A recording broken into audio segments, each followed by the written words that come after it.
ગુજરાતમાં આજે દક્ષિણ અને મધ્ય ગુજરાતને ધરોળ છે મેઘરાજા. 2 કલાકમાં 24 તાલુકામાં વરસાદ. ગુજરાતમાં અત્યારે 2 સિસ્ટમ સક્રિય થતા આગામી 4 દિવસ રાજ્યમાં સાર્વત્રિક વરસાદ વરસવાની શક્યતા દર્શાવવામાં આવી છે. રાજ્યમાં ના ઉત્તર ભાગમાં સર્ક્યુલેશન સક્રિય થયું છે. ગુજરાતમાં હવામાન વિભાગ દ્વારા આજે સવારે કરવામાં આવેલી આગાહી અનુસાર દક્ષિણ ગુજરાત અને સૌરાષ્ટ્રમાં અમુક વિસ્તારોમાં રેડ એલર્ટ કરવામાં આવ્યું છે, જ્યારે મધ્ય ગુજરાતમાં ઓરેન્જ એલર્ટ અને અન્યમાં યલો એલર્ટ આપવામાં આવ્યું છે. આજે શુક્રવારે દક્ષિણ ગુજરાતમાં વરસાદ વરસવાનો શરૂ થયો છે. સવારના 6 થી 8 વાગ્યા સુધીમાં 24 તાલુકામાં વરસાદ નોંધાયો છે. આજે સવારે 2 કલાકમાં 24 તાલુકામાં વરસાદ.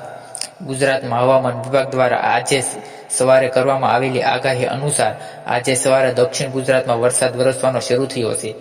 સવારના 8 વાગ્યા સુધીના 2 કલાકમાં 24 તાલુકામાં વરસાદ નોંધાયો છે, જેમાં સૌથી વધુ વરસાદ તાપીના ઉસલમાં 2 ઇંચથી વધુ વરસાદ એટલે કે 55 મીમી, સોનગઢમાં અડધા ઇંચથી વધુ જેટલો વરસાદ વરસ્યો છે.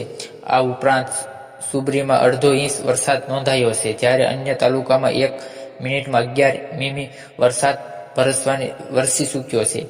આજે દક્ષિણ ગુજરાતમાં આગાહી હવામાન વિભાગ દ્વારા આજે અમરેલી, ભાવનગર, દક્ષિણ ગુજરાતમાં સુરત, નવસારી, ભરૂચ, તાપી, ડાંગ, વલસાડ અને નર્મદામાં અત્યંત ભારે વરસાદની આગાહી છે. આ સાથે રેડ એલર્ટ કરવામાં આવ્યું છે, જ્યારે છોટા ઉદેપુર, અમદાવાદ, ગાંધીનગર, બોટાદ, દાહોદ, મહીસાગર, અરવલ્લી, સાબરકાંઠા, મહેસાણા, પંચમહાલ, ખેડા, ગીર સોમનાથ અને સુરેન્દ્રનગરમાં ઓરેન્જ એલર્ટ આપવામાં આવ્યું છે. 4 દિવસ માછીમારોને દરિયો ન ખેડવા સૂચના આપી છે. હવામાન વિભાગ દ્વારા હજુ પણ આગામી 4 દિવસ ગુજરાતના દરિયાકાંઠે 35 થી 45 કિલોમીટરની ઝડપે પવન ફૂંકાવાની સાથે વીજળીના ચમકારા સહિત હળવાથી ભારે વરસાદની ઝાપટાની અસર રહેશે, જેને કારણે માછીમારોને દરિયો ન ખેડવાનું સૂચન આપવામાં આવ્યું છે. વડોદરામાં 4000થી વધુ લોકોનું સ્થળાંતર. મોરબીમાં ડૂબી જવાથી 4 લોકોના મૃત્યુ થયા છે. ગુજરાતના અનેક જિલ્લામાં લીલા દુષ્કાળની સ્થિતિ. વલસાડ જિલ્લામાં સરેરાશ 56 ઇંચ વરસાદ. ગુજરાતમાં આજે ગુજરાતના આ જિલ્લાઓમાં તૂટી પડશે વરસાદ. હવામાન વિભાગે ઓરેન્જ એલર્ટ જાહેર કર્યું. હવામાન વિભાગના અધિકારીઓએ જણાવ્યું કે આ સમયગાળા દરમિયાન ભારે વરસાદની શક્યતા છે.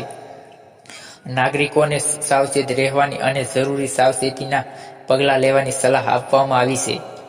દેશના ઘણા રાજ્યોમાં ભયંકર વરસાદને કારણે લોકો પરેશાન થઈ રહ્યા છે. ગુજરાત, મહારાષ્ટ્ર, મધ્યપ્રદેશમાંથી ડરાવની તસવીરો સામે આવી રહી છે. 3 રાજ્યોના અનેક શહેરો પાણીમાં ડૂબી ગયા છે. મહારાષ્ટ્રના પુણે શહેરમાં ગુરુવારે એટલો વરસાદ પડ્યો હતો કે ઘરના રહેણાંક વિસ્તારો પાણીમાં ડૂબી ગયા હતા.